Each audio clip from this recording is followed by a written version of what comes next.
ప్రచార సాహిత్య ప్రవీణ విమర్శన ధురీణ శ్రీ గుమ్మలూరి సత్యనారాయణ గారి నా సహస్ర మాస జీవిత యాత్రా చరిత్ర 2వ భాగం.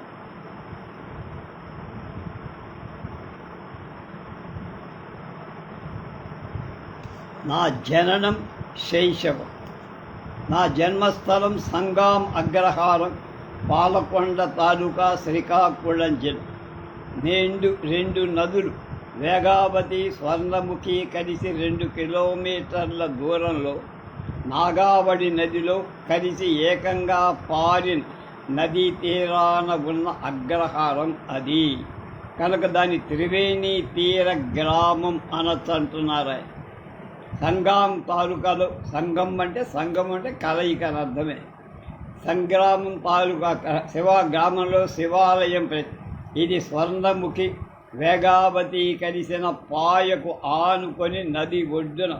కానీ నదీ గర్భం యొక్క గట్లు ఎత్తుగా లేవు కనుక ఏ చిన్న వరద వచ్చినా చిన్నగా శివాలయంలోకి నీరు చేరు.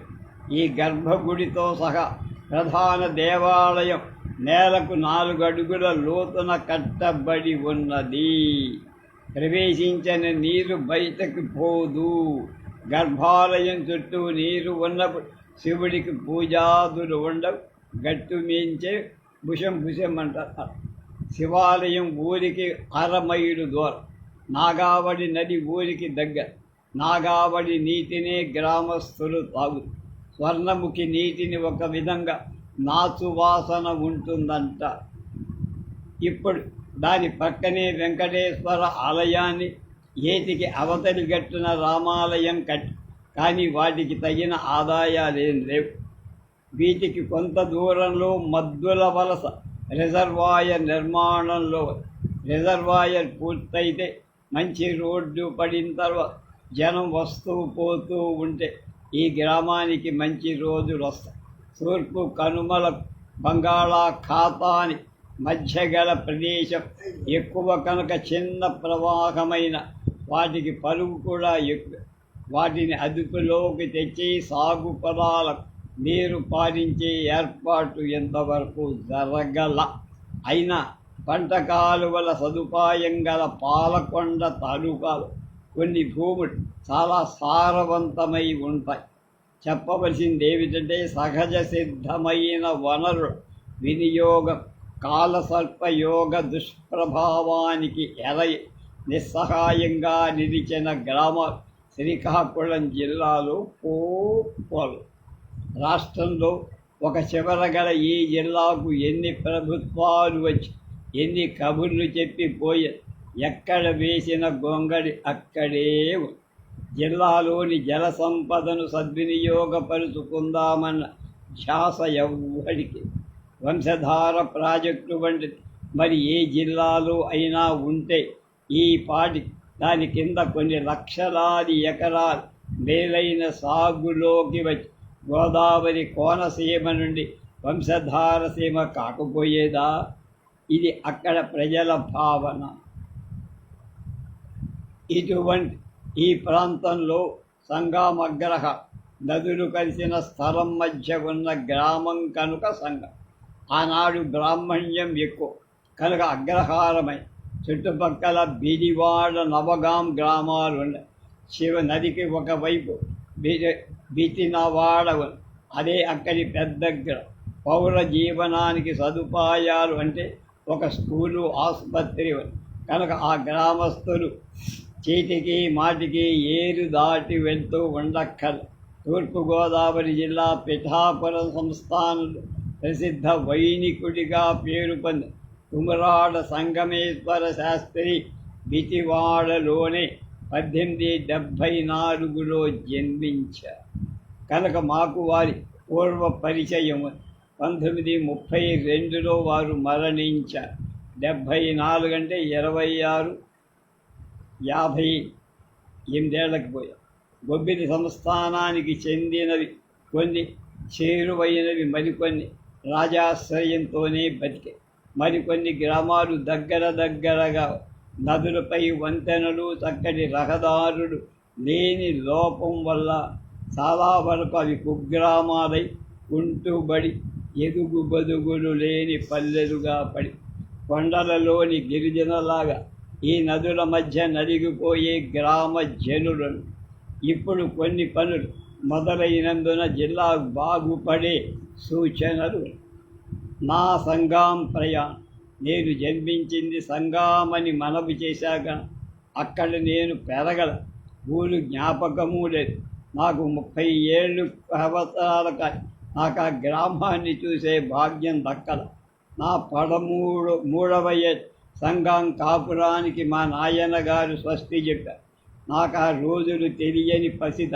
ఉద్యోగరీత్యా నాకు చీపురుపల్లి 1944లో బదిలే. నాతో తండ్రి గారు కూడా ఉండేవారు. మేము సంగాం ప్రాంతానికి 30 మైళ్ళ దూరంలో ఉన్నాం. ఆ సదవకాశం తీసుకొని నా జన్మస్థలాన్ని చూపించమని నాన్నగారిని కోరితే కుటుంబ సమేతంగా వెళ్ళాలనుకున్నాం. ఆ సమయంలో మా అక్క కూడా మా వద్దే ఉండే. నాకప్పటికి 3 లేక 7 సంవత్సరాల వయస్సు గల మగపిల్లలు. చీపురుపల్ల నుండి 2 మంచి రెండెడ్ల బళ్ళను మాట్లాడుకొని వెళ్ళాం. అక్కడ ఒక 2-3 రోజులు ఉండి తిరిగి ఊరిలోని ప్రవేశించడానికి ముందుగా నది దాటాలి. మేము 1945 ఫిబ్రవరిలో వెళ్ళినప్పుడు ఏటిలో నీరు లేదు. ఒకవైపు నుండి బండి నాయుడు ఎడ్డను చాలా కట్టుదిట్టంతో ఉంచిన మా పిల్లలు భయపడతారేమో అని వాళ్ళని దింపేసి మాతో నడిపించి ఏరుదారి. పాదము లోతు నీటిలో ప్రవహిస్తూ ఉన్న నీటిలో నడవడం అంటే మా పిల్లలకు సరదాయే. ఊరిలోనికి ప్రవేశించేటప్పుడు గత్తు ఎత్తుగా ఉన్న ముగ్గురం బండి వెనక వైపు నుండి తోసి ఎడ్ల లాగుడికి తోట. ఇటువంటి దృశ్యాలు ఈ ప్రాంతాల్లో చిన్నగా నాన్నగారి స్నేహితు చేబియ్యం వారి ఇంటికి వెళ్ళి ఒకప్పుడు ఆ ఊరిలో ఉండిన ఉపద్రష్ట వారు ఆ రోజుల్లో ధనికు. కానీ వారింటికి వచ్చిన అతిథి సత్కారాలు పెళ్ళిళ్లకు ఆస్తి అంతా హరించుకుపోయి. రామ్మూర్తి ఇల్లు పెద్దది.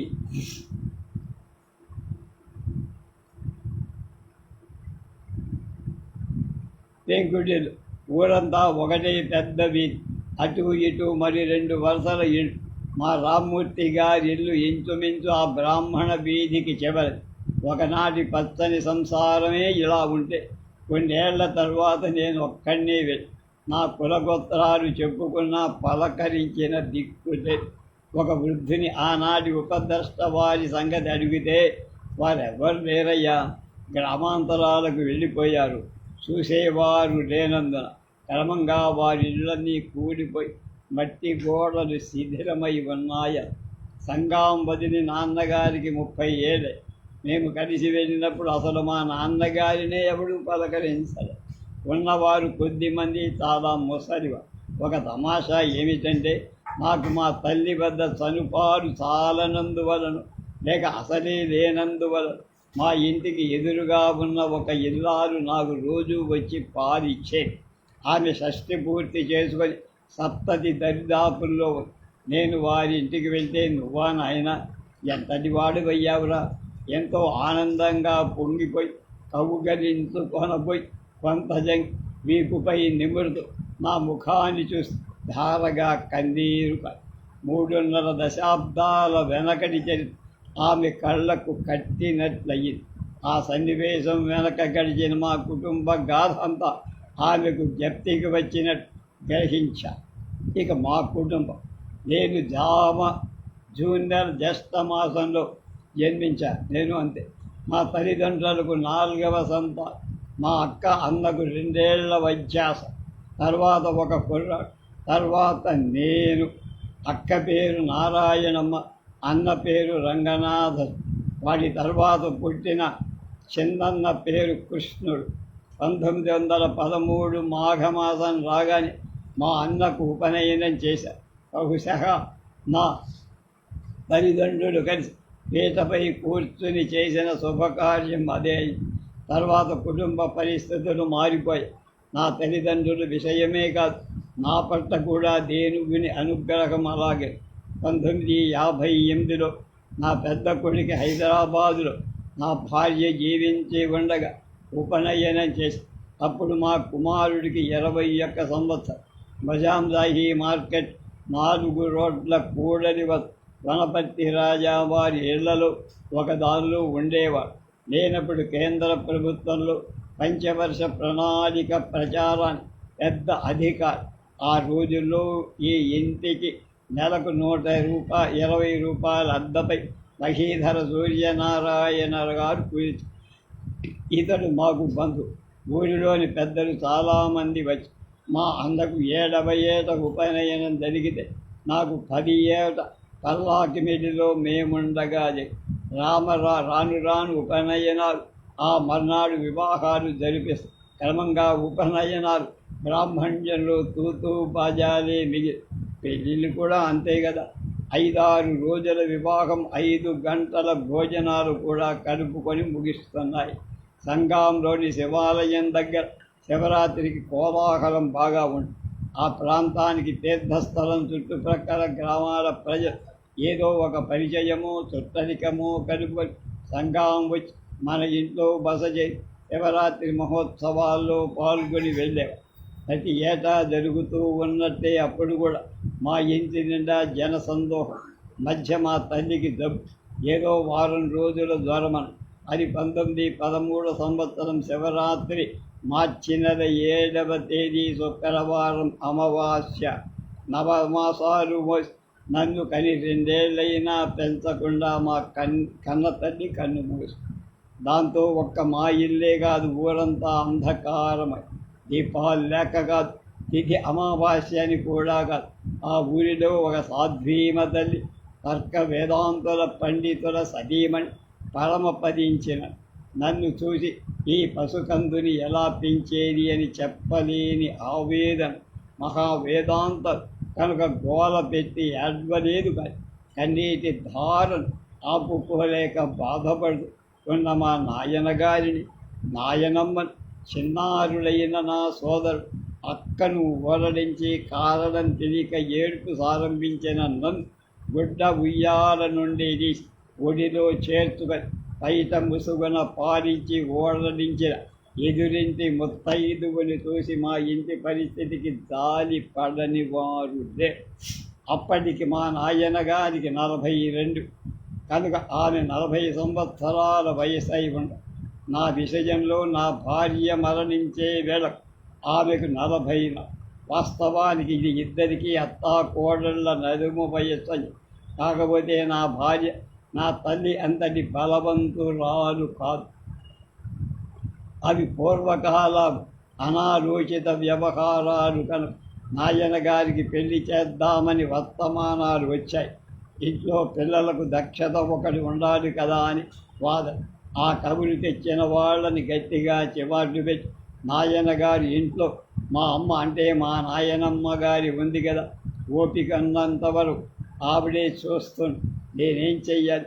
ఆమెకు సహాయంగా ఇంటి పనులు చేస్తూ ఉంటా. ఈ విషయంలో మీరెవ్వరు నా ఇంటికి రాకండి.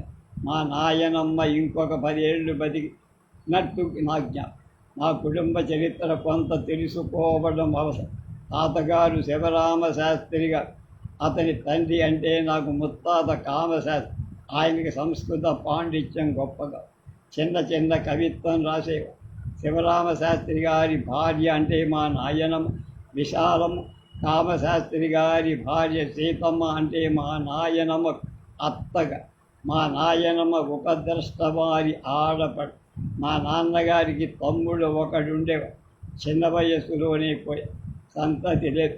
అప్పుడు మా పిల్లలలో ఒకరిని దత్తత చేసుకోమని మా తండ్రి గారంటే మా పినతల్లి ఒప్పుకోవాలి. సంఘం వదిలిపెట్టి ఆమె పుట్టింటికి వెళ్ళిపోయి. మా తల్లి బొంతావారి ఆడపడు. ఆమె చాలా బలం, ఓపిక కల. బరువైన ఒక పెద్ద ఇద్దరి బింద, 2-3 చెంబులు, ఇంటిలోని మురికి పట్టుకొని చెంబులను తోమి వాటి నిండా నీళ్లు పట్టుకొని భుజంపై తడి బట్టలు పెట్టుకొని ఇంటికి వచ్చాయి. ఇంటి నుండి నాగావళి 1 కిలోమీటర్ దూరం. ఇంటికి వచ్చిన తర్వాత మడిగా అత్తవారికి వంట పనుల్లో సాయి. మా నాన్నగారు తర్క వ్యాకరణ శాస్త్రాలు చదవటానికి అప్పుడు తునిలో ఉండే శ్రీమాన్ పరవస్తు వెంకటరంగాచారిగా ఆయన 1822లో పుట్టారు, 1900లో చనిపారు. 78 ఏళ్ళు బతికారు పరవస్తు రంగాచారి. చేరిగా శిష్యులుగా నాన్నగారికి సహాధ్యాయులు బంకుమల్లి మల్లయ్య శాస్త్రిగా, వీరు పిదప పర్లాకిమిడి మహారాజా వారి కాలేజీలో ఉపాధ్యాయులు. కొన్నాళ్లకు మా నాన్నగారు కూడా అదే కాలేజీలో ఉపాధ్యాయుడిగా రంగాచారి గారు విశాఖ వాస్తవ్యులే కానీ శబరి దశలో తుని దగ్గర ఉన్న కొలాం ఎస్టేట్ ఇప్పుడు పెద్దాపురం సంస్థానంలో ఆస్థాన పండితులయ్యారు. వ్యక్తిగతంగా రంగాచారి గారి వైష్ణవ బంధువులు స్నేహితులు వస్తే ఇంట్లో స్మార్తులకు స్నానం ఇచ్చేందుకని ఆచారి గారిని ఏమంటారు అని సంఘానికి వెళ్ళి ఆయా బంధుమిత్రుల రాకను గమనించగాని వీధిలో నుండే నరసింహాచారి అని గురువు గారు పిలిచేవారు. అదే ఈ స్మార్త శిష్యులకు వెంటనే వైష్ణవ నామాలు పెట్టుకునేవారు. చుట్టాలు వెళ్ళిపోగానే చెరిపేసేవారు. ఆనాటి నారపట్టు సదరపై రంగాచారి గారి పాదద్వయ సింధూర ముద్రలో ఒక జ్ఞాపిక ఇప్పటికీ మా ఇంట్లో. ఆ పట్టుగుడ్డను నాన్నగారు సంస్కృత భాగవతంలో చెప్పుకున్నారు. అప్పుడప్పుడు ఆ పుస్తకం తెలిసి వారి గురువు గారి పాదాలకు నమస్కరించి, ఇది నాకు బాగా ఆ రోజుల్లో ఫోటోలు లేవుగా, ఉండినా ఆ చిన్న గ్రామాలకు రాలేదుగా, కనుకనే మా తల్లి ఫోటో లేదు. తన గురువు గారి పట్ల అంతటి గౌరవం. 1906లో జన్మించిన మా అన్నకు రంగనాథ స్వామి అని రంగాచారి పేరు కొంత కలిసేటట్టుగా నామకరణ రంగాచారి గారు 1900లో పరమపరి. వారి కుమారుడు వెంకట రంగనాథ స్వామి అయ్యం వారుగా 1875లో పుట్టి 1918 25 18 43లకే చచ్చిపోయారు. సంస్కృత పండిత్ తునిలోనే స్థిరపడ్డారు. వీరి వద్ద కూడా మా తండ్రి చదువుకున్నారు. ఇంకొక విచిత్రం ఏమిటంటే 1911 జూన్లో నాన్నగారు తునిలో తన గురువు గారి ఇంట్లో పురిటి రోజు త్వరలో రావాలని సంఘాన్ని నుండి రాత్రి అన్నవరపు సత్యనారాయణ స్వామి నాయన గారి కల్లో కనబడి త్వరగా ఇంటికి వెళ్ళి మగబిడ్డడు పుట్టాడని చెప్పారు. వెంటనే గురువు గారి దగ్గర సెలవు తీసుకొని కాలినడక తుని నుండి సంఘం ఇంటికి వచ్చేసరికి కల వచ్చినట్లే నా జననమై అన్నవరం సత్యనారాయణ స్వామి వారి పట్లగల భక్తి విశ్వాసాల గుర్తుగా నాకు సత్యనారాయణ అని పేరు. ఇంతకు నా జన్మదినం సరిగ్గా తెలియదు. తండ్రి గారు నిశ్చయంగా ఏ తేదీ చెప్పలేక నా తోబుట్టుకుల జనన తిథివార నక్షత్రాలు ఒకరిని ఒకరు చెప్పేవారు. కానీ ఎలాగో నా జననం 3/6/1911 స్కూల్ రిజిస్టర్లో అది అన్నకు కొంత జాతకాల పిచ్చి. పాత పంచాంగాలు జరిగే విరోధికృత నామ సంవత్సర జ్యేష్ఠ శుద్ధ పంచమి తత్కాల షష్ఠి రాత్రి 8:45 ఆశ్లేష ప్రథమ పాదం గురువారం ధనుర్లగ్నమంతే. దీనికి సరి అయిన తేదీ 1/6/1911. రామకృష్ణ కూడా జ్యోతిష్శాస్త్రం బాగా నేర్చి జన్మతిథి మార్చాడు. ఏదేమైనా 1911 జూన్ 3వ తేదీ నాకు ఉద్యోగ రీత్యా దాంట్లో సర్టిఫికెట్లో